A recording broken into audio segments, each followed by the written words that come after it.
After this modification, this is the best Homestead sawmill with hydraulics on the market.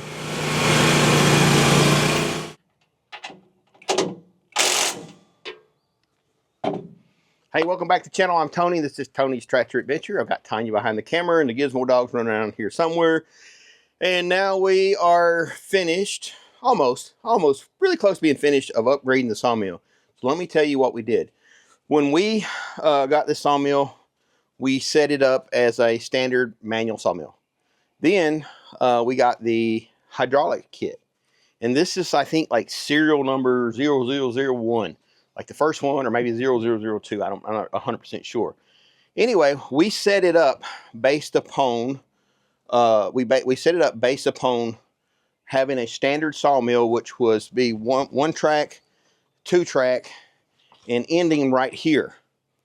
So basically, all of the hydraulics were off center of our sawmill because we have one more track section as an extension. And what we found was that it was making it very hard to work with by setting logs on here, because I had to get the maximum potential, I had to make sure that I was setting the log on the bunk that was here. And that bunk was this bunk. So what we've done is we've moved everything down. And in addition to that, we made some modifications that may or may not be wonderful. We'll see. But I put the log turner here in the middle, because in prior applications, when we got the log off center and tried to turn the log, it would want to basically do something like this and not turn over. So I think having the log center or log turner in the center is going to be the right ticket. And then the only really big modification we made is this part right here, which is your log dog, hydraulic log dog, was really snug up against this right here. I mean, it was the way it was built, it was just right here. I just felt it would be better to build it right here, and that's what we did. And I did have to drill excess holes, and yeah. And you used a whole bunch of drill bits. I broke a whole bunch of drill bits. Yeah, either way. Yeah, we bought stock in drills. But so we've basically have moved everything down. And then what I've done in addition to that, because we're going to do some slabbing. Well, because this mill originally come with these type bunks, we put one of these type bunks here, and then we took, this is supposed to be an end bunk. We took that and put one here and one here in between. Now I have a platform where I could put like a 4 to 5 foot slab and cut a 4 to 5 foot round right here. Whereas before, it had to be like this far apart, and I couldn't use the log turner to turn it over.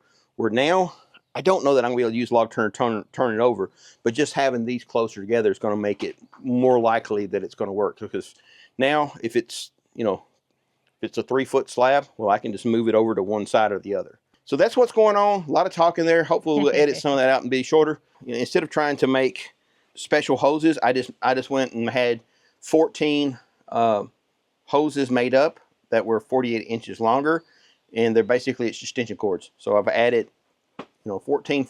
That was like $400. You stinky doggy.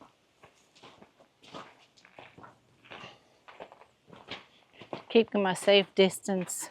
All right, what I'm going to do now is go ahead and raise the head of the sawmill up. First, some slickum. Put some slickum on it. You got me saying slickum now. Get that tied up a little bit.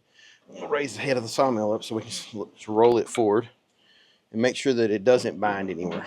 So you're going to be right in the way now. I'm always in the way. What are you talking about? Woo! Put some slickum on the tracks. We're doing something here. Oh, it's the hoses. I've got the hoses kind of in the way. The little track thing. Got to bend them down a little bit. No, that's that little metal piece that keeps it from coming off the tracks. All right, so what I'm doing here is I'm adding transmission fluid to this, which was very surprising to me that whenever I looked at the direction, it calls for transmission fluid, but transmission fluid is only a hydraulic fluid. It's just hydraulic fluid. So I've added extra fluid to the hoses, And there's two things we have left to do now. First off is we've got to go back and double check our level, make sure all of our feet in the right position. So I got this one. This is it's called a Lasgo, L-A-S-G-O-O, Lasgo, I think that's how they pronounce it. And it's a LG30. And this dude is bright. I mean, so, and all I do is I'm gonna just set it here. And you can turn off everything that you don't need. So I don't need I need the top one. So I don't need the other two. Smell like a skunk bubba, because we can wash that away. So it took us about 30 minutes, 45 minutes to level this entire sawmill. You guys need a level and a tripod to set this thing up. And that way you know that it's perfectly level all the way down. That's just going to make your sawmill do better. Sawmill is still a sawmill. It's meant to be a rough cut sawmill. It's not meant to be a, like, you're not getting perfect, you know, smooth boards. No, it's a rough cut sawmill. You can get a lot better cuts if you get everything level.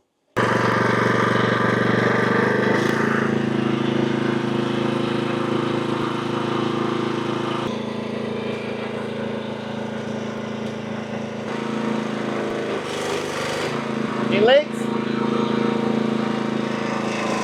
So that's all the movements. Everything is in place.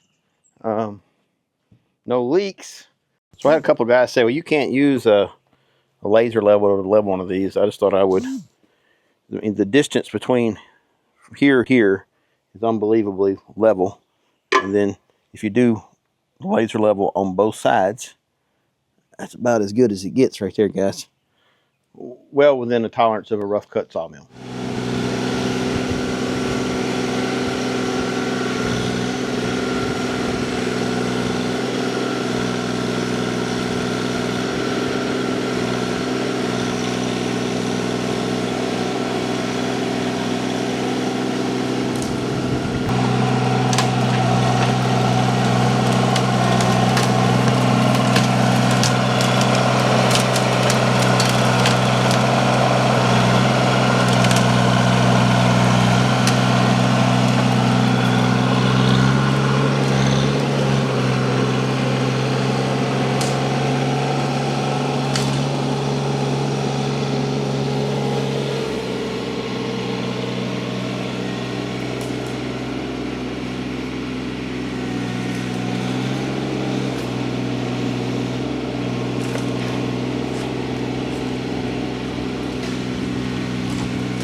Hey, I appreciate you watching the channel. God bless. Have a great day.